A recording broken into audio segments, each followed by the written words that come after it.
Welcome to the Underground, the Steel City Underground, the black and gold standard for Pittsburgh Steelers coverage. Now, here are your hosts, Joe Kuzma and Brian E. Roach. Hello, everyone, and welcome to another edition of the Steel City Underground podcast. My name is Joe Kuzma, and joining me once again today is my good friend, my faithful companion, Brian E. Roach. Brian, what's going on? I'm happy to be back after you kicked me to the curb for a week. I just said you were my faithful companion, like you were like a dog or like an old yeller or so. Ooh, that's a good nickname for you, man. Old yeller. Yes, because I am the old man who yells at the clouds. That's right. If for folks who don't know, like we constantly joke about this with Brian, and I always make age jokes about you. It's all in good fun. I don't see anything with it. You know what I mean? It's just one of those things where Brian's a little bit older than me, and then all of a sudden he's like the old man. Well, he's like the Mr. Wilson, for those of you who remember Dennis the Menace, either the comic strip or, the very old black and white TV show. He's the one that's like, get Dennis, yelling and everything, and get off my lawn and everything. In fact, you probably closely relate to Clint Eastwood's character in Gran Torino, I imagine. Yes, get off my lawn. Well, we were debating this offline, and I think it's gotten to a point where we have to address this again and maybe not be a broken record a little bit on some things, but we have to talk about the quarterbacks. And I think more or less this is, for the Steelers, this has come to a head. Because of recent things. One, Art Rooney just had, the Steelers Nation call, and maybe another interview with Bob Labriola or something like that since we did the show about Ben maybe a month and a half ago. And he said basically that he's comfortable, right? He's content, or was it content or comfortable? It was one of those words with the quarterback situation with the Steelers, and are not looking to pursue anyone outside, like a veteran quarterback or anything like that. And this got like a lot of people, like, I don't know, up in arms or whatever. You get your fantasy armchair, Madden playing, whatever person that's sitting there thinking the Steelers can sign anybody. You know what I mean? There's this news that like Tom Brady's going to be a free agent, and pretty much everybody just wants to come in and be Ben's backup. Even Taysom Hill, right? Taysom Hill is going to be a free agent. Okay, so for folks who aren't familiar, maybe if you don't watch all of the NFL, like every game or multiple games every weekend, Taysom Hill is a kind of like a Cordell Stewart, right? He's a college quarterback that's been playing like wide receiver, utility gadget, wide receiver, tight end, wherever they line him up in the backfield, wildcat. He's a utility gadget player, and he's attempted like 13 passes in his NFL career, and he thinks he should be a NFL quarterback. And if the New Orleans Saints aren't going to give him his way, he's going to enter free agency and probably go into obscurity after he gets signed by a team like the Jets or something. So, yeah. I mean, we talk about how there's not 32 starting quarterbacks in the NFL, but then we talk about, there's not like all these other guys that are laying around that are going to take like the extra. I don't know. I would say there's there's a certain finite number of elite quarterbacks in the NFL. Even say there's 4 or 5. And then you go to like maybe 10 to 12 with guys that are very above average, just below that tier. Maybe they make some mistakes. Maybe that's where I put a healthy Ben Roethlisberger, right? Maybe that's where I put, and we'll talk about him in a moment too, like Phillip Rivers, and then you get into another tier that's like your Eli Mannings and Andy Daltons and stuff that are capable starters, maybe not the greatest quarterbacks in the world. They win you games, but they're not absolutely like trash that's going to be discarded and thrown to the curb. And eventually you get down into like the 20s or so. So you have maybe 8 or 10 spots that are maybe, I don't know, up for grabs or like a revolving door. I guess it depends on the team or the franchise, and everyone's so fortunate to have one of these starters, one of these guys that just aren't maybe going to get benched right away. And, you look around some of the teams in the NFL, and I look up and down rosters. I look at various franchises, well, the Patriots may be up in the air, but let me see. I'm just going to go through them real quick. Let's see if we could count them. We'll just assume Brady's back, all right, because that's what I think will happen anyways. So that team, no. Bills, they're set. Jets, for now, they're riding Darnold. Dolphins, okay, up in the air. There's one. They're not going to ride Fitzpatrick. I mean, he's got a few years probably in the NFL, but nobody's ever tried to make him a starter, and we see what's happened when he has been, and he ends up, flaming out wherever he is and going to another home, and they change coaches and stuff, whatever. Texans are set. Titans should be set if they keep Tannehill. Supposedly, it looks like that's their guy. Okay, the Colts. We'll say the Colts need a guy. We'll say the Jaguars still need a guy, so that's 3. Let's see, rest of the AFC here. Ravens, Steelers, Browns, they all have their guy. Bengals might need a guy, so that's 4. They had Andy Dalton, but, they got the first pick overall. We're assuming Joe Burrow goes there, right? Yeah. Kansas City's got their guy. Broncos might have their guy. They have several guys there, so I'm going to say they're not maybe seeking a quarterback. They're to be determined with Drew Lock.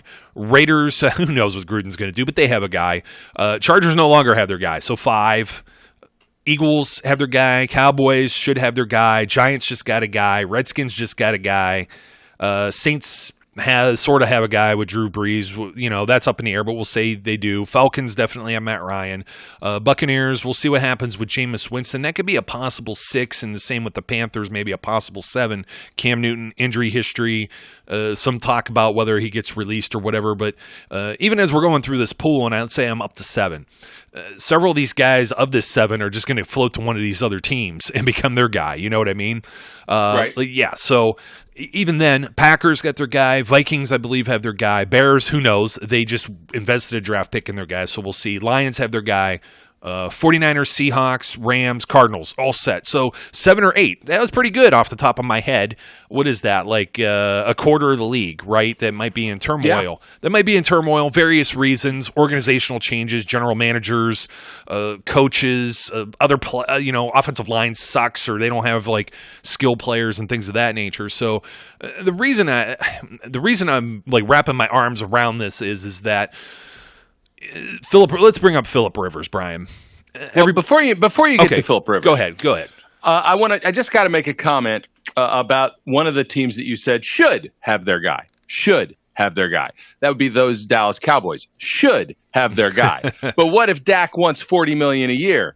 Are they going to invest that money after what they just spent on Zeke? Jerry will. Jerry's insane.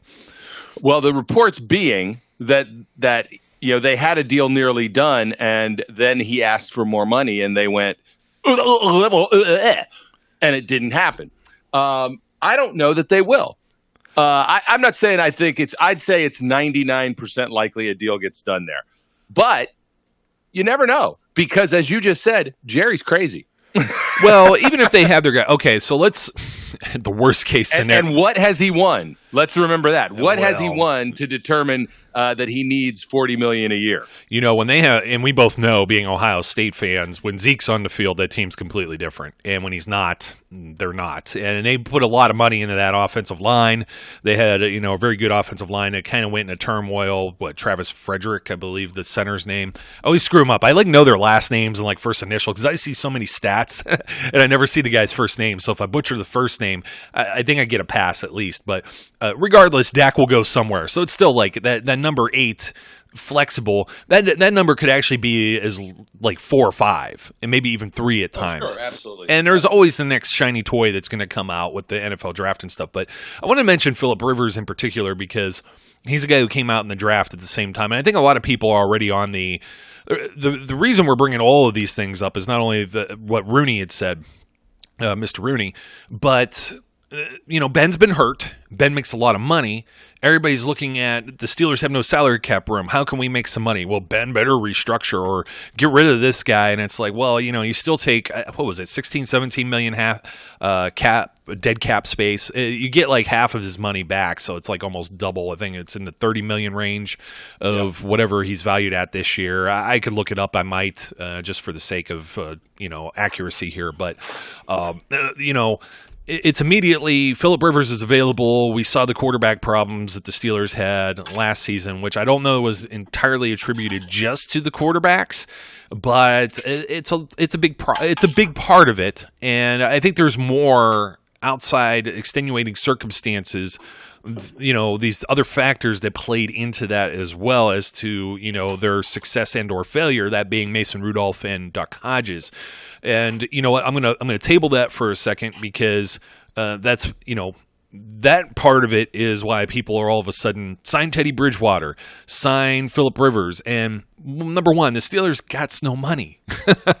And even if they got the money, the way they would have to get the money is, hold on a second. I got Ben's thing here. Ben is a cap number of 33.5. And the dead money, according to Over the Cap, I'm looking at the 2020. This is tough because there's two authorities on contracts, and Over the Cap is supposed to be the more reputable of the two, and then there's Spot Track. And I got trouble with this with a Le'Veon Bell tweet that I very specifically worded for a certain way. And here's another guy that people think, oh, well, he could just come back. Well, I mean, the Jets are going to eat, I think, $17 million in dead cap if they released him this offseason. They're just not going to pay $17 million to a guy that's not going to be on their roster. Next year is more than likely because most of his signing bonus will have been absorbed for 2020, and then 2021 it's more palatable to let him go for $4 or $5 million or whatever they end up eating if he's not a fit. But at the same point, his effective roster between the two websites, his effective cap number is 13.5 to 15 point something. And his base salary is $8 million or $8.5 million, and that fluctuates between 8 to 9 over the next 3 seasons. So if the Steelers end up getting, if it were a trade, which I don't know what they could feasibly trade, they the cupboards are bare. They only have, let me see, draft pick wise. They have 5 picks. They don't have a first-round pick. They have 5 picks currently, and a potential 6th is going to be this compensatory pick, hopefully, for losing Bell, the entire reason they're supposed to be getting it. And even if, some of these bonuses and whatnot are absorbed, as part of we saw this with Mike Wallace in Miami, and he got traded to the Vikings for a 5th-round pick. And Miami had to eat, a lot of these guarantees, signing bonuses, and things like that. But there's roster bonuses or whatever. But just the basic yearly cash salary for Le'Veon Bell is $8 or $8.5 million, which the Steelers don't have. Okay. Nope. And they don't have anything to trade.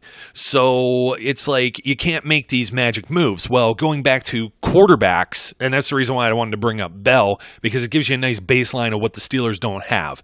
There are some people that are saying they have, $1.5 million in team cap space. This is what Over the Cap says right now. And, a lot of people are well, they're spending too much money on this or that. They need more offense, or they need to spend the money on the defense. Well, right now, it's at $100 million, 100.8 or whatever offense, and $98 million for defense. They're pretty even Steven, within $2-3 million there. This is including some contracts, of course, for guys that are on the effective 90-man roster, futures contracts and stuff. So $500,000 here or there. You get a couple of those that you load up, and that's $1 million, a couple mil there that makes the difference. But they pretty much are at a 50-50 split there. I understand the huge number that Ben Roethlisberger is carrying, and I believe he's deserving of it. He just passed for over 5,000 yards when he was healthy last. There's no reason to believe he can't do it again. Although, Brian, man, I know I'm all over the place. I know I want to let you talk a little bit. I'm going to bring this up real quick. Let me see. I believe I screen capped this morning. I'm going to protect the guilty as to who posted this on social media. They say they met a guy in the gym today who has some personal knowledge of Ben's elbow. Says it's pretty bad. It's arthritic. I hope he's wrong. Now I'm worried. I mean, no kidding, it's bad. The guy isn't even throwing tennis balls or potatoes or whatever he's supposed to be throwing yet. Sources say, I have complete faith in any source that starts with met a guy in the gym. Yes. Well, everyone's roasting the guy who posted it about that part of it, but even if he's right, he's not ready to come back yet. He's not even in a full rehab He has a rehab program coming up, and he's probably done some stuff, probably, stretches, maybe body weight or lightweight exercises or anything, but he's not throwing anything yet. And I'm just guessing just based on my own personal, experience with various rehab and physical therapy. In fact, I'm going through some right now on my foot. So, this is the type of stuff. Like, right now I'm just stretching because, I totally killed my ankle about almost a month ago. And I'm stretching right now. It's just stretching. It's very light stuff. I'm not to a point, I still have a brace. I'm not to a point where, I'm walking a little bit, kind of gingerly, getting a little more comfortable, but I'm not running yet. So if I were a sprinter, what's my prognosis? I'm probably still a couple, maybe 2 months out, at least 6 weeks out. You know what I mean? That's what they had, 6 to 8 week program for me. This is what Ben's on track for. This injury already was, a year, the prognosis? So if you hear something where he's not healthy, duh. And please don't get me started on the he's fat and out of shape or whatever. Go take a look at some of the game photos. Not the ones where he's wearing the big, heavy winter coat and staying bundled up with his, Yukon Cornelius beard, in the winter. Go take a look at when they played, like, in the desert in Arizona in a dome, and the guy is still pretty lean. And think about it. He's 37 or 38. Some of us have carried, some extra pounds over the years, and take a look at him as a premier athlete who's been on the shelf, probably can't work out to the fullest of what he's used to doing, and he's still, I don't get where some of these narratives come from, but the number one being with Ben Roethlisberger, if you end up thinking we're going to move on from Ben, which you have no reason to believe why you should, why, if this has been a lingering problem, why he shouldn't come back stronger if he gets fixed up. $25 million, this is what Over the Cap has as his dead money. His cap savings would be $8.5 million. You know what kind of quarterback you're getting for $8.5 million? You're getting Ryan Fitzpatrick, maybe Brian Hoyer, somebody like that, or you're rolling with Mason Rudolph, and maybe you could find the money, use some of that to re-sign Bud Dupree, or make some wild fantasy, I don't know, whatever trade to get Le'Veon Bell back. It's absolutely preposterous. You sure as hell aren't going to go out and get Teddy Bridgewater or Phillip Rivers for that money, or Tom Brady, or anybody else. Absolutely not. Of course not. That idea is ludicrous. You unraveled quite a bit there. Yeah, I know. Everybody's got me. It's got me so riled up because the Bell thing we're going to talk about more when we get to running backs and wide receivers with a very similar sort of conversation. This one isn't. This one is more or less like everybody wants to sign a free agent quarterback in case Ben isn't good to go, or draft somebody with the limited draft capital that the Steelers have. Right. And I saw you know what, Brian? I got to pause one more time, buddy. I screen capped it. Where's it at? I'm going to find this. This guy, this is a guy we kind of poked some fun at last year with his mock drafts. And he wants to trade some veterans that could give them some value and some more draft picks. So luckily he wasn't so off his rocker as to get a first-round pick for Marquise Pouncey, Alejandro Villanueva, Vance McDonald, and James Conner. But, we could cut all those guys and re-sign Sean Davis for some reason, Bud Dupree and Mike Hilton and Javon Hargraves, which would not give us enough savings to sign all of those guys. Plus, you're going to need a center. You're going to need a left tackle. You're going to need a tight end.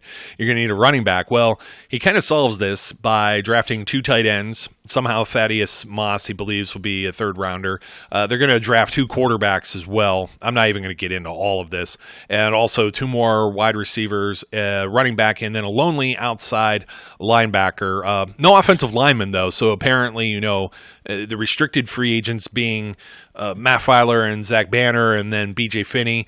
I don't know who's going to play tackle. I don't know who's going to be the center. I guess, maybe they bring back Patrick Morris or J.C. Hassenauer. I don't remember which or if both are on future reserves contracts, but I guess, or the big Ragu's going to slide over and play center. I have no idea. It's just, and then, that's now that you have a patchwork offensive line, that just bodes very well for Ben's health or whoever else is under center. Yeah. Look, everybody gets interested in what they perceive as playmakers, and to to everyone's endless shame, they forget about the offensive line. Shame on you. Shame on all of you who forget about the offensive line. But that's the core of the offense, and until that is solid and addressed, it doesn't matter what kind of playmakers you have because they're not going to be able to make any plays. So the idea that, okay, we can trade Pouncey, we can trade DeCastro, we can trade all our veteran people and get draft picks and then pick no offensive linemen. Oh, my God. But, they forget B.J. Finney's an unrestricted free agent. B.J. Finney, it's unlikely the Steelers will be able to re-sign B.J. Finney. Whether Ravone Foster stays or not is up in the air. They have a lot of very hard decisions to make during this offseason. And, that is just the facts and the nature of the game. When you have a defense the way that they have, when you have players that they've been, able to keep in-house for long periods of time, like Cam Hayward, like Stephon Tuitt, guys that they've had to pay as they grow, guys that are going to need to get paid, like T.J. Watt, like Bud Dupree, if they can manage to keep him, like Minka in a couple years. They run up against it with the cap, and that's what happens when you have a franchise quarterback, a guy who's going to go into the Hall of Fame, and you need to keep all those pieces together. It's tough. You depend on rookie contracts to help ease that and contributions at those positions. So, first of all, the idea that they're going to be able to go out and sign a veteran quarterback is ludicrous. It's just ludicrous. They don't have the capital to do so, and even if they did, Art Rooney basically put that to bed and said, we're happy with who we have. So can we stop with that conversation? It's not going to happen. And I say that barring any other revelation that occurs down the road. If Mason Rudolph and Devlin Hodges and Paxton Lynch are all in a tandem biking accident and can't play, well, yeah, they're going to have to sign a quarterback. Well, they're not going to be able to do it as it stands, right? Now so can we please put that narrative to bed? It's silly. The second narrative that they're going to draft a quarterback is even more ludicrous than the first narrative. They don't have a first-round pick. Who are they going to draft? They have other needs that are more pressing and better ways to spend that draft capital than to use either the second or third round pick for a guy who may not be able to make the roster because you're already set. Again, this should be put to bed by the simple fact that Art Rooney said we're not looking at quarterbacks. We are content or happy with who we have. Look, I am not the biggest Mason Rudolph fan. I do not think Mason Rudolph is a future franchise quarterback. I don't think he's the guy to replace Ben. But I do think he's a nice backup quarterback, and the experience he got last season will help him to become a nice veteran backup quarterback. I don't know what Devlin Hodges' future is. I see too many limitations in what he was, but we will get into that part. I wanted to ask you though, because the report was Landry Jones, and there was someone. Wasn't there someone else too that just surfaced? I don't think Cardell. I don't think it was Cardell. Cardell played in one of those games. I saw him. No, he did. But we're talking about the XFL, of course, and. Yeah. Oh, geez, that's a whole other layer. Let me get back to the XFL in a second. The reason it popped into my brain was, I'm a big Landry Jones supporter, but I never once said that he was, Ben's successor and a franchise quarterback. But would you have preferred, at this point in time, you got Landry Jones, who had been doing construction work, and apparently they inquired about, and since he was basically the centerpiece the first signing of the XFL, he's under contract, and they just aren't letting everybody out of that contract for their league. They're in it for the season. And then after that, Oliver Luck, the commissioner of that league, basically said, then they're free to pursue. We understand that guys want to play in the NFL, and that's why they're here, et cetera, getting reps, getting everything else. And, I watched some of the games, and it was pretty decent football. I've watched college football. It's been worse. I've watched NFL games that have been worse in some circumstances too. But, man, the quarterback play there, I didn't mean to jump into the XFL right away. Let me come back to XFL too for one second. I wanted to ask you, but I wanted to ask because Landry didn't end up playing, and I watched the other guy play, and he was not good. And he was an AAF guy too. I think he was actually with Birmingham Iron, maybe Philip Nelson, or was he with the Memphis Express or one of those teams? And those teams last year in the Alliance American Football were revolving door quarterbacks too. So. Would you rather preferred having Landry Jones or Mason Rudolph as the backup quarterback? Now, I'm not just saying like in retrospect of last year. I'm saying 2020 and heading into the future. I would tell you that my honest opinion is I would have probably preferred to have Landry Jones and Mason Rudolph on that team last season. Oh, yeah. But going forward, I would say, no, that the whole point was that Mason Rudolph was going to become Landry Jones, right? He was going to be the groomed backup that they drafted, in the mid rounds, a guy who could win them a couple games if needed and was going to be competent and was going to know the offense. I think he can be that guy now. But so now, okay, I'm okay with whatever configuration occurs. Do they, I don't know. Landry was Landry, I get it. He's your guy and I get it and I understand it. But, he was going to do the same things he always did.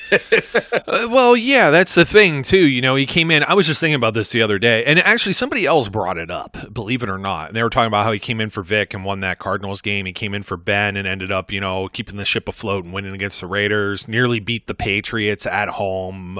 Should have. Oh, they should. Yeah, don't get me started. The refs stink. God. Yep.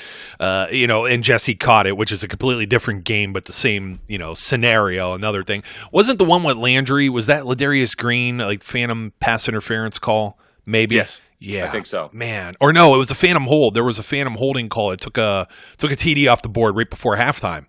They would have either been tied or up, I believe, if I'm remembering this correctly. There was like a Marcus Gilbert holding call that never happened, and it was just the usual crap, which is what I like about the XFL. If you watch any of the games, they're back to the sky judge. Referees are mic'd. You could hear their conversation right on the field, which is kind of scary because being a referee myself, now you have to clean up some of your language and not say some stupid stuff or you're going to be out of a job. But, at the same time, you get it's great hearing them. They communicate and you realize how human this is. They're talking about it and they're like, well, it could be one of these two penalties. Well, we got to charge them with one of it. Well, okay, which number was it? Where was the ball spotted? What was the time on the clock? And I think that's pretty cool. I think that's what you need in the NFL just to get over the idea that at times could be fixed, and some of that transparency will get rid of that stigma of maybe the refs stink. Even if you don't agree with it, at least it's there, and you hear their reasoning. You know what I mean? You don't have any reasoning. You have guys on TV and former referees who got out because the cameras are everywhere now, and they're very critical. They got out of that profession, like Dean Blandino. They tell you one thing, and then they come back on TV and say something completely different in the opposite direction. But I digress. Let's go back to some of these bullet points, because we got a lot of great stuff here to talk about, and we've been jumping all over. Number one, let's hammer this out real quick. The free agents. Phillip Rivers, not a chance in hell. Drew Brees, not a chance in hell. Teddy Bridgewater, they can't afford him. And I would assume that the Saints are going to try and keep him under lock and key. They're definitely not going to keep Taysom Hill for their future, apparently. Let's see. Tom Brady. Nah. No. Not going to happen. Vomit, by the way. Vomit, puke, vomit. No. Hey, how about Jameis Winston? I know Next. The answer is no, but makes me vomit less than the idea of Tom Brady. Dak Prescott. No. Nah. Not going to happen anyways. No. Dak Prescott wants $40 million.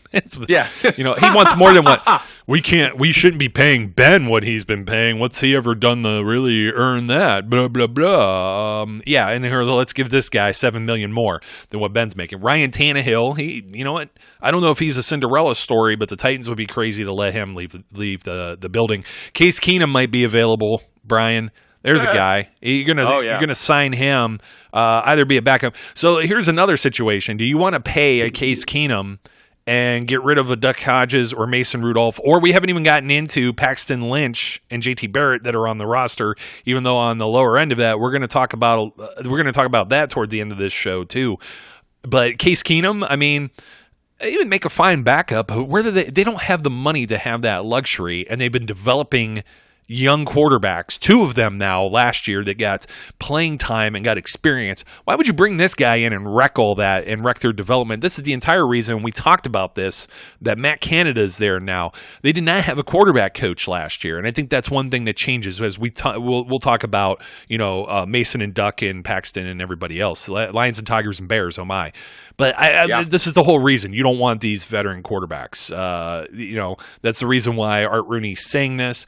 And they're also fairly confident. Everybody's like, oh, well, Ben's very injury prone. Well, okay, he missed the whole season through no fault of his own. He's been dinged here or there, but the tough guy comes back and plays hurt too. You know what I mean? He's not just sitting there saying, well, I got a toenail that's bleeding. You know what I mean? He's not a baseball He's not a baseball player.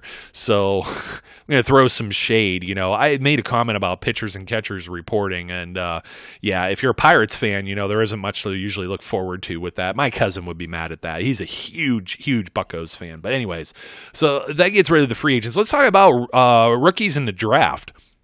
And you brought up a good point. You said something about rookie contracts. And I've heard somebody say that the Steelers, the reason they're in this cap situation is because they mismanage and overspend on a bunch of old and washed up players. And I'm just like looking, I'm like, it gets the owl look where I tilt my head and I'm looking at it like, wait, what in the heck are you saying? Like, I don't understand. Who's the old guy? Okay, Ben's 37, right? I had 4 guys, I think, over the age of 30, and there's 4 more that just hit 30. So I'm bringing this up. Ramon Foster, who could be on the chopping block. Tyson Alualu. Did he just have a birthday? I swear I just looked at this and he was 31. Now it says 32. Oh, I'm going to have to look this up. Anyway, if so, happy birthday, Tyson. Alejandro Villanueva at 31. And then that's your guys. This isn't exactly the old slow Steelers defense that Warren Sapp talked about the beginning of last decade in 2011, where you had several guys that were like 34, 35, 36. Brett Kiesels and James Harrison's playing until they're 37, 38 years old. You get Cam Hayward that's 30, David DeCastro that's 30.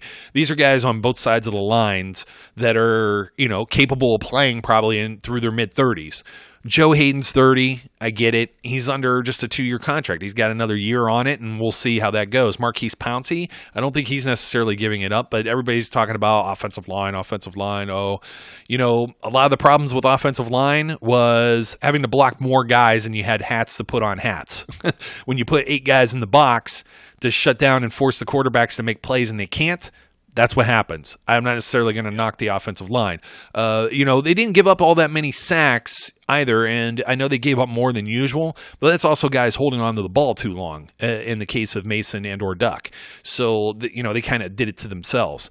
And then you got Vince Williams and you got Mark Barron. Okay, and then there's nobody else. Everybody else is under the age of 30, and I'm just kind of like I'm scratching my head at this. And when you look at the highest paid players, these are all homegrown guys: Ben, Tuitt, DeCastro, Hayward, Pouncey. Okay, Hayden and Nelson aren't. But then everybody says, hey, they can't draft cornerbacks. So you got to pay these guys, right? In order to bring in somebody that could shut stuff down. And Nelson is just, I know we've been on his jock, and rightfully so. He's not getting his recognition. I think it's coming. Big Al, here's a guy that everybody said you can't let leave the building. You know what I mean?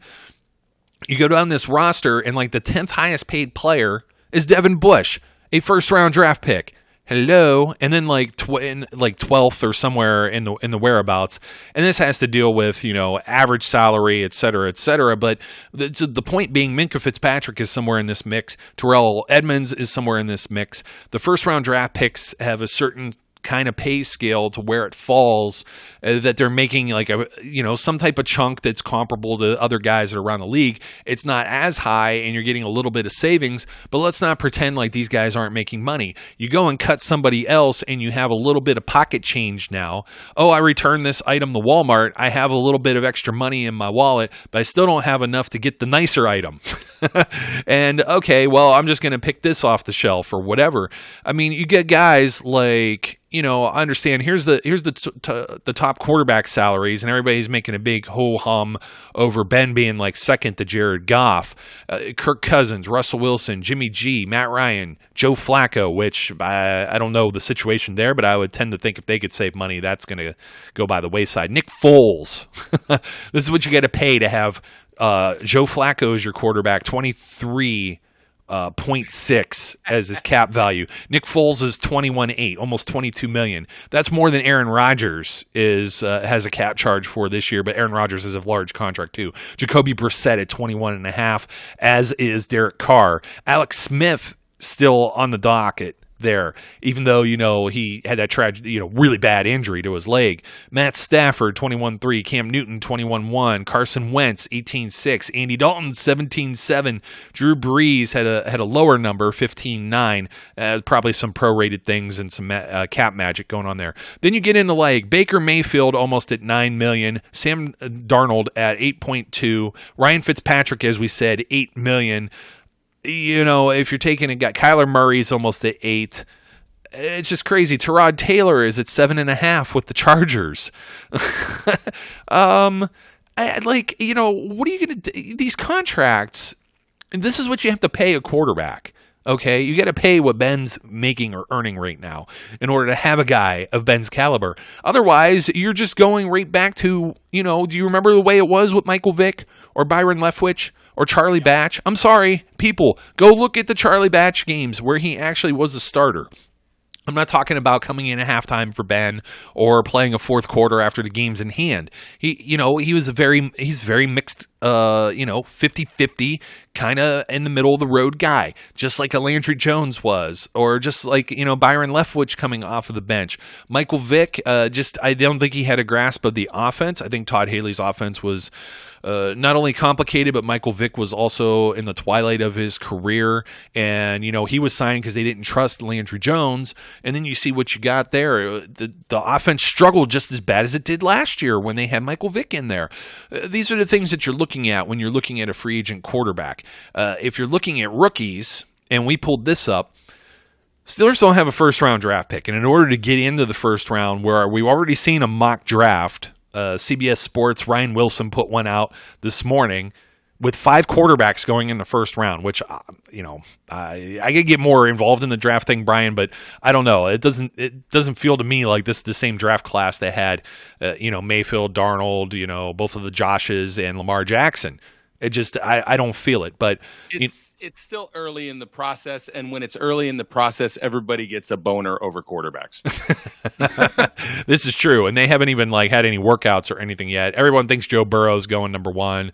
Here's the projections that this Ryan Wilson had. Tua Tagovailoa going to Miami. There's a lot of medical questions and things with him too. You know what I mean? Yep. So is Miami taking the risk there? Justin Herbert, over to the Chargers.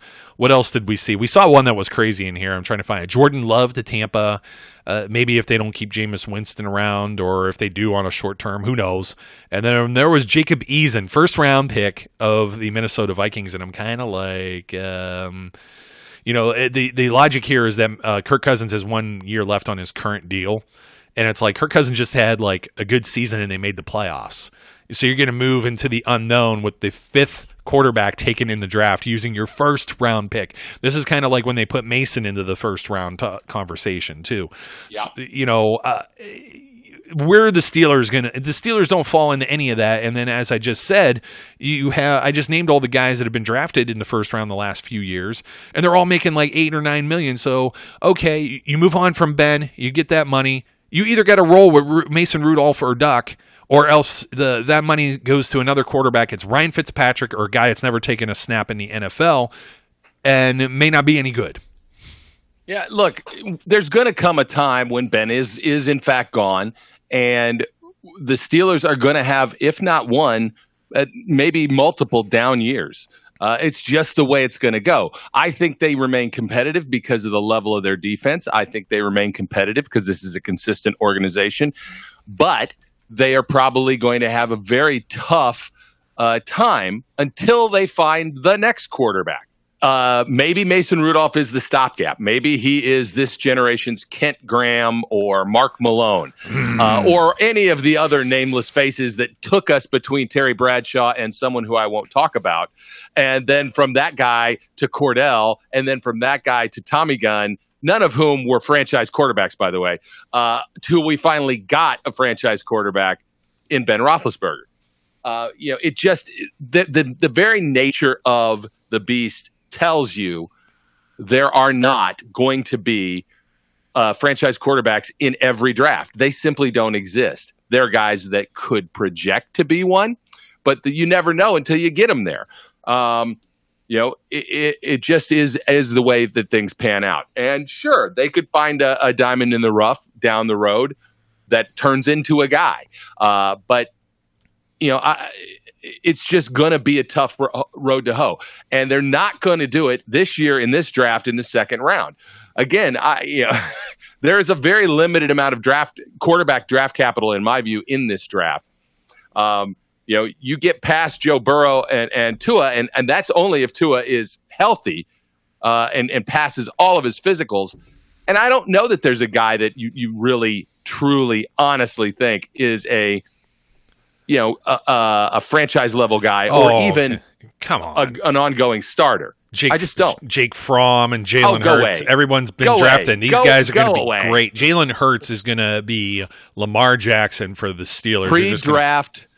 I'm telling you, everybody's got a pre-draft quarterback boner. What do you want me to say? Yeah, I know. And then I've even seen that one mock that I said I was protecting the guilty on, where he took two quarterbacks, Cole McDonald from Hawaii, who currently on the CBS Sports NFL Draft Prospect Rankings, which of course, we joke about this. Draft Twitter's never wrong, and I look at these, I look at these rankings. I take them with a grain of salt every now and then. But this guy's 228 right now. We're going to be, depending on how many comp picks there are, that's pretty much almost Mr. Irrelevant territory, 7th round. Yeah. You know what I mean? So I don't even know why you would take, I forgot who he took, Herbert or Love or somebody like that. It wasn't Hurts in this case, but he took them with the 2nd round pick, Brian, and then bounced back around and took the guy from Hawaii. And the Steelers have 5 quarterbacks on the roster right now. Yeah, it's crazy. crazy. I mean, let's just, let's cut the crap there. The draft isn't, if you draft a guy, it's the same situation I just talked about. We're bringing in like a Case Keenum. You're taking the reps and development away from a Mason Rudolph or Duck Hodges or whatever. Now, that would be the same thing with everyone else. You want to talk about the boners out there, the XFL. PJ Walker goes out and has a great game for, let me see, who was he with? The Houston Roughnecks. They beat up somebody. Maybe, I forgot if it was LA or I watched all the games and I don't know the teams well enough in my head right now to put it all together. But they beat the crap out of somebody that I don't think they had their starter. If it was LA, they didn't have Josh Johnson, who's a 33-year-old guy who's been to 13 different NFL teams, and he was also the top pick in the AAF quarterback draft that they did last year for that fledgling league that lasted 8 seasons. Landry Jones didn't play. I already mentioned he had another guy that was in there, but people see P.J. Walker kind of lighted up against the XFL competition. Cardell Jones, who, he was a little shaky. He looked strong at points and didn't. Matt McGlowan, same thing. And I think, that product will get better as they play more. They've only been together for so long.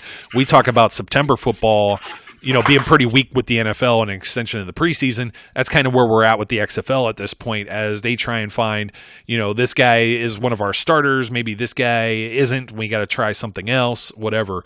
But between all of these guys, Aaron Murray had a bad game. He threw a couple of picks. These are guys that are tossed around in the NFL or whatnot, and just because, if somebody like P.J. Walker goes and lights it up in week 1 of the XFL doesn't mean he's not going to bomb out the next 3 weeks in a row, or maybe he'll ball out the next 3 weeks in a row, and you got to remember, this is the XFL. These are the guys that you see in the preseason when Mason Rudolph has a great game or Duck Hodges has a great game in the preseason. Then you get to where the big boys are playing. The regular season, and it doesn't translate the same because it's a whole different level of talent. You know what I mean? You got to take it in tiers. There could always be an exception to the rule, but I always think it is an exception to the rule, and it's nothing against any of these guys. I'm glad to see them, get get some chances to play, live their dream, get paid to be professional football players, et cetera, et cetera. If you excel at this certain level, great. It reminds me of Doug Flutie going to Canada or something of that nature. You mentioned the Tommy gun, Tommy Maddox. He was the XFL MVP for the original XFL back in There you go. '01 or whatever, and then he was the NFL Comeback Player of the Year. But you look at his statistics in that, and he was kind of shaky. He wanted a contract, and the Steelers went and drafted Big Ben, and the rest is history. So, and they had spots to draft Big Ben because they had gone through Mike Tomczak, they had gone through Jim Miller, they had gone through Kent Graham, they had tried to bring Cordell from wide receiver back to quarterback, then to the bench, back to starter. And, I might be missing someone else in that equation. You mentioned Mark Malone, but that was way back when, you know what I mean? Yeah.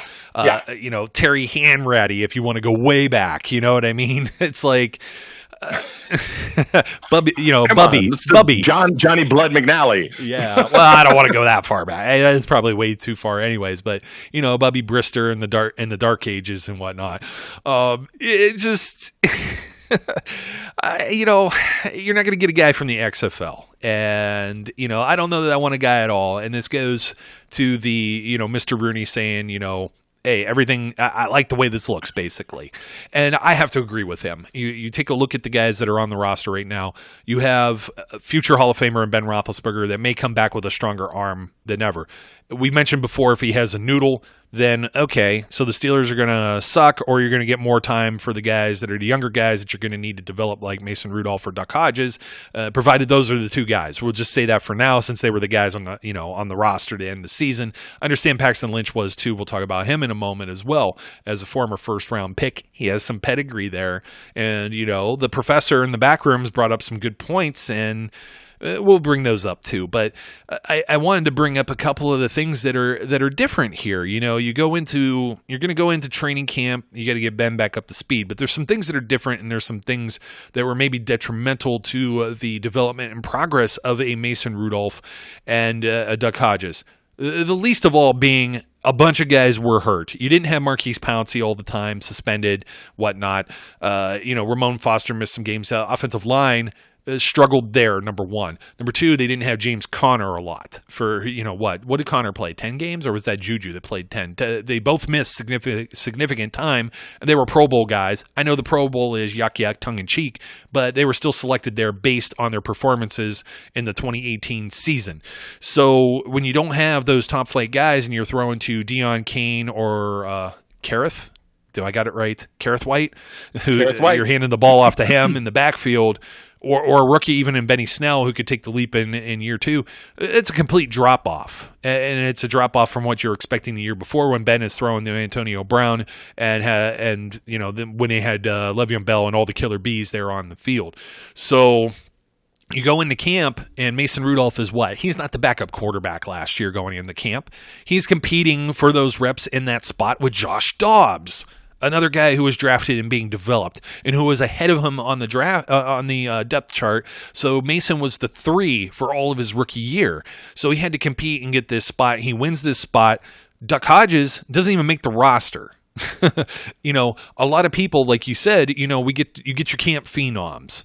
You get your jollies, seeing somebody that, hey, this guy, he looks pretty sharp, but he's playing against fourth string guys in the preseason that aren't going to be on a roster. And then he also, he misses some significant time as well. They released him. I think he misses, it's about 2 weeks here, because they released him at the end of August.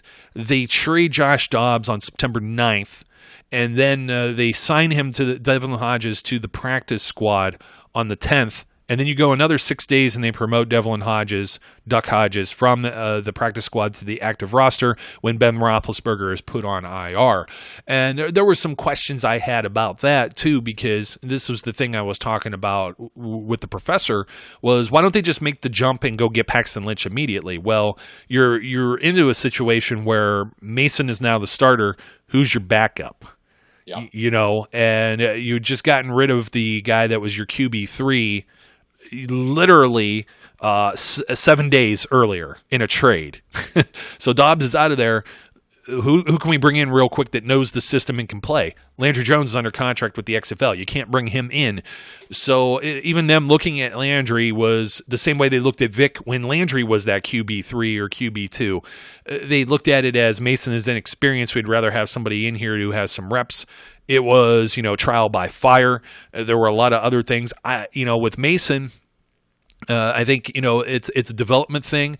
I also think when we were there and we saw him get laid out, I think he was a different guy after that, and it took some time to get back to it. I really thought he had his stride. I really think they beat Baltimore if he doesn't come out of the game. Not to say the Duck didn't do all right coming in there, cold. And there were other circumstances where they could have won that game, but I think maybe a few of those drives end up differently, maybe, and they end up pulling out that game. That's just my personal opinion. And maybe Rudolph continues, to, I don't want to say like an upward chart, like the arrows just pointed straight, like a diagonal, but maybe it's in steps. You know what I mean? There's going to be a learning curve. He's still a second-year guy who really was in his third start? Because he came in middle of week 2. So the other problem here is, so you got Camp, you're competing with Dobbs. Hodges isn't really he's meant to be a camp arm. So him going and being a starter is like really unfair to him. And he also had that hiccup where, he wasn't receiving snaps as a practice squad guy really. And he also brought in guys. He comes into Baltimore. They brought in another guy for the practice squad. What was this guy? I'm trying to find his name now. No, not Tony Brooks, James. Oh, geez. Who was it? They brought in a quarterback. I wanted to say. They brought in somebody to be Lamar Jackson. They brought in somebody to be Lamar Jackson. I can't find his name right now. So he was doing all the scout team stuff. So, Hodges is sitting there with his hands in his back pockets, basically. Here it is. Can I pronounce his name? They got a weird font on this Steelers site. Taron Christian. I can't read this because the I's and the L's and everything looks the same. Taron Christian. So he had played in the CFL, and they were just trying to model or pattern what Lamar Jackson was doing as a scout team. So these are the things. The reason I'm bringing this up, and the other extenuating circumstances here too, is Randy Fichtner was pulling double duty as the OC and the QB coach, and that's because, well.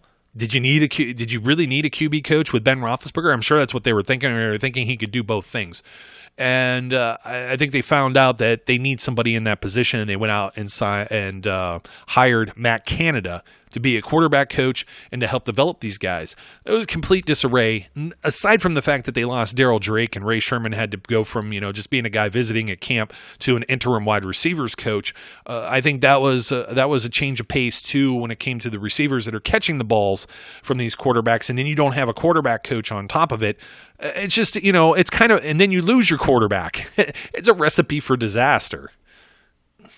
Yeah, absolutely. Look, you bring up.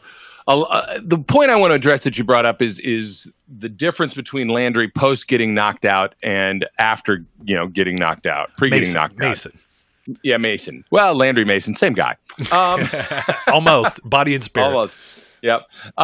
You're absolutely right. Look, Mason had a lot of confidence. Mason was looking, like he could continue his growth, and I don't think you can overstate that injury, that knockout, whether he recovered from it quickly or not, from the standpoint of was he able to shake it off and could he have played the next week, when they were in LA. That's not the point. The point is it rocks you at a confidence level to a certain extent. And he was not comfortable, for sure, the first game back, and it didn't look good until really about the Jets game. And then what happens? He gets hurt again. Unfortunately, yeah. Yeah. So, that's why I think that Mason can be a competent, solid backup for Ben Roethlisberger. And when needed to be called upon, hopefully not at all, but when needed, can provide a spark, can provide the ability to come in and find a way to eke out a game or maybe win a game in the event Ben misses one. And I think that's all that they need him to be. I think they maybe had some kind of thought that he could be and grow into another guy. I just don't see it. And you never want to say never, but to me, that's just probably not. I think he tops out as a competent career backup guy, who occasionally gets to start. But it's so important to remember that it took him time to recover from that injury, not just physically but mentally, yes. To get back into game form, to get back and sharp and feel focused. And you're right, having a whole training camp where he walks in as the backup, because I don't believe he's competing with Duck Hodges or Paxton Lynch or JT Barrett to be the backup to Ben. He's the backup.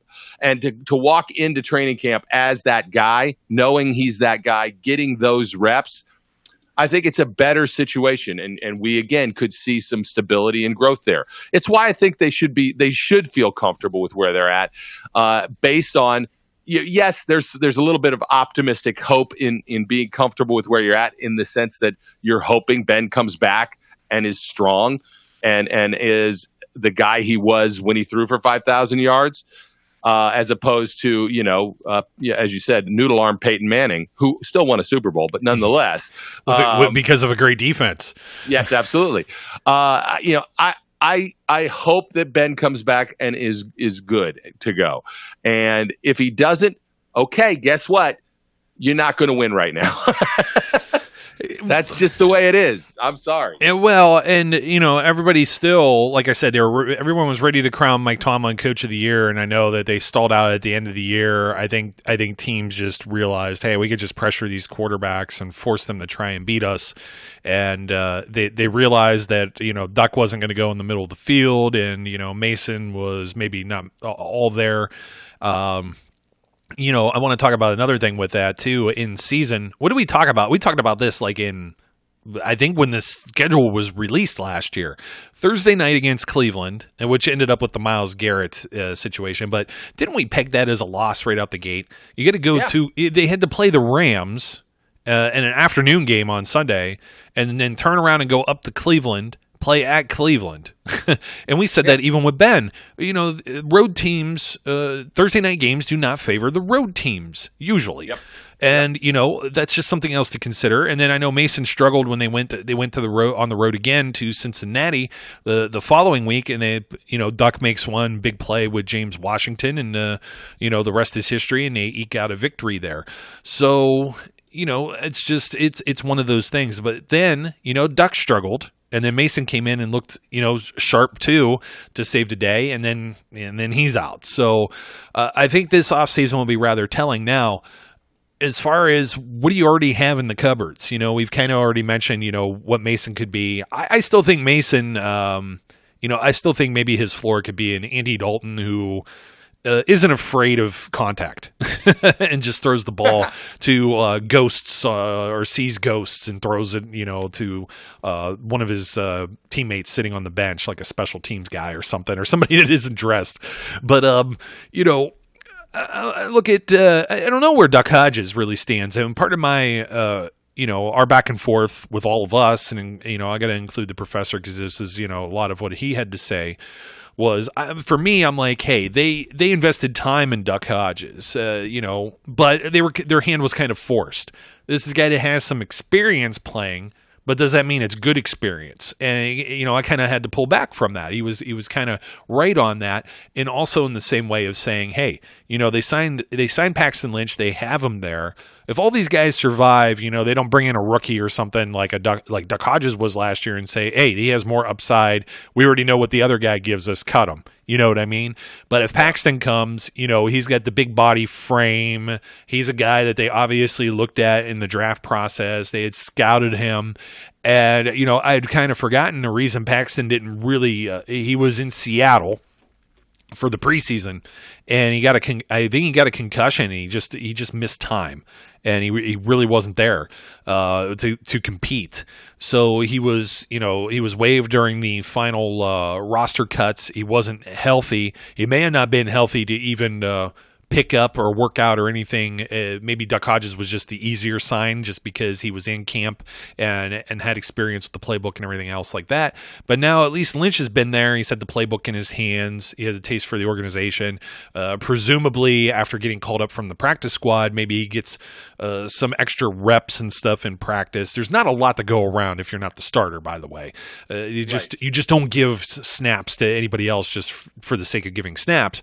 So he doesn't get to work with a lot of these guys. More than likely, he would have been a fish out of water if he had to jump in there at the end of the season. I think it would have, been wouldn't have favored him too well. You know what I mean? Let's just put it that way. And I wonder if he'll look any better this preseason. But that's what we might get to see. We may actually be talking about a quarterback 3, the third guy, the clipboard guy, battle during camp in this offseason, and that's actually kind of a good thing. You should kind of want that if you're one of the folks that's like, sign an XFL guy, sign Case Keenum, or draft a Jalen Hurts. This is kind of what you might want to see, because this is, Paxton Lynch is a guy who was taken in the first round and was thought to be starter material, and for whatever reason, the Broncos are kind of, I don't want to call them a hot mess, but they've had their own organizational problems as of late with, changes as far as like a head coach and everything else like that. And John Elway's kind of ruthless at that position. He let Brock Osweiler go. Then they brought him back and all this other stuff. They went after Joe Flacco. They're trying, this is the guy that got rid of Tim Tebow for Peyton Manning. And, got a little bit of a run out of that. So, you don't really know. Sometimes it's the situation that this player is in, and that's why a lot of people are like, oh, well, the XFL is really great. Well, this could be just as good for somebody like Paxton Lynch to be with an organization like the Steelers that has some structure and really see maybe what he has. I'm not going to call him the second coming, but maybe somebody missed on him, and maybe he could at least be, a halfway decent quarterback, whether it's a backup or not. Maybe. Like I said, I'm not willing to write anybody off. But I don't know. Like I said, I'm just going to stick with what I've said. The guy who is the replacement for Ben isn't there yet. And may not be there for a couple years still. I think that they've guys who they can get by with as backups. Maybe Paxton becomes one of those guys. I know the story with Devlin Hodges is great. I love the kid. I love his moxie. I love a lot about him. I have serious concerns about his abilities and the fact that the offense really just refused to go in certain places. And you have to believe that a big part of that was limitations on him. Because every time they tried to make those plays, it didn't always turn out so good.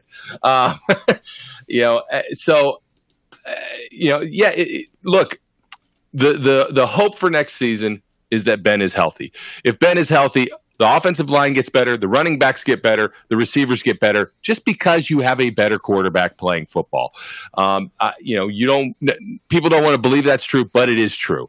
And we'll see where we go from there. And yes, I think the draft needs to focus on the offensive side of the ball. I don't think it needs to focus where our mock drafter did, but I do think it needs to focus on the offensive side of the ball. I think it probably will, unless unbelievable value slides to them at some point, probably in the second round. And I don't see that happening. So I think we're fine where we are. I concur with Art Rooney. We should be content to settle with the quarterbacks we currently have, because we really don't have any other options anyway. Well, and whether Ben is good to go or not, let's say this upcoming season's a complete flub. Does that mean he's necessarily right out the door right away? I don't know that it does. As you said, maybe this guy isn't on the roster just yet, right?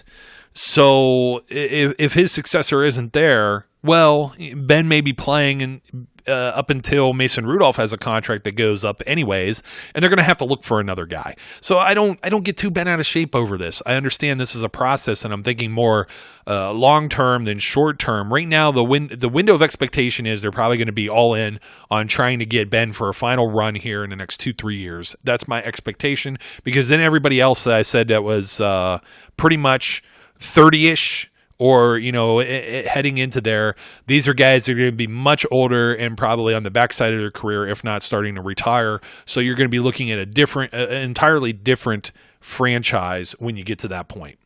Absolutely. There's no question about that. The professor and I have talked about this as well, and it's just to the point where they need to start restocking things because they don't, other than, if you really want to say tight end is a position of need because you just are going to hate on Vance McDonald, okay. But other than that, this team doesn't have a desperate position of need. They have the ability to start looking at best player available and start stockpiling guys because, as you said, they're not an old team, but they're an aging team at some key positions, and they're going to need to start to replenish those positions. And offensive line is one of those positions that they're going to have to look at. So, we'll see how it goes, but we got a couple years. We got a couple years where I think this team can contend, especially with the way this defense has grown and continues to play. And we'll see where we go from there. Hopefully, like I said, Ben comes back and is strong, and we have a more successful season next year than we did this year. Yeah, we'll be looking at that in the coming episodes, of course, and we are definitely up against it, and I think this is a way different perspective than, we had a couple things recycled, but I know we didn't talk about Phillip Rivers before, so and it's a little different. Yeah, I mean, come on. You're going to replace Ben with a guy that's the same age or older and looking at the same short window, and not really going to work that way. So, Brian, thanks once again for joining me today, and we'll reconvene again later this week and find some more things to chit-chat about. Absolutely. Always a pleasure, my friend, and may the joys of spring approach you soon. I don't know what the hell I'm talking about. Yeah, I really don't know what you're talking about either. So, but you know what? What's new? Anyways. Yeah, exactly. My name's Joe. His name is Brian. Don't forget to like, comment, and subscribe, and also yell at the clouds or at YouTube. That also helps as well. Folks, we encourage you, as always, out there to be safe, be good, and we'll catch you later. We would like to thank you for listening and remind our listeners to follow us on social media and our website, www.steelcityunderground.com.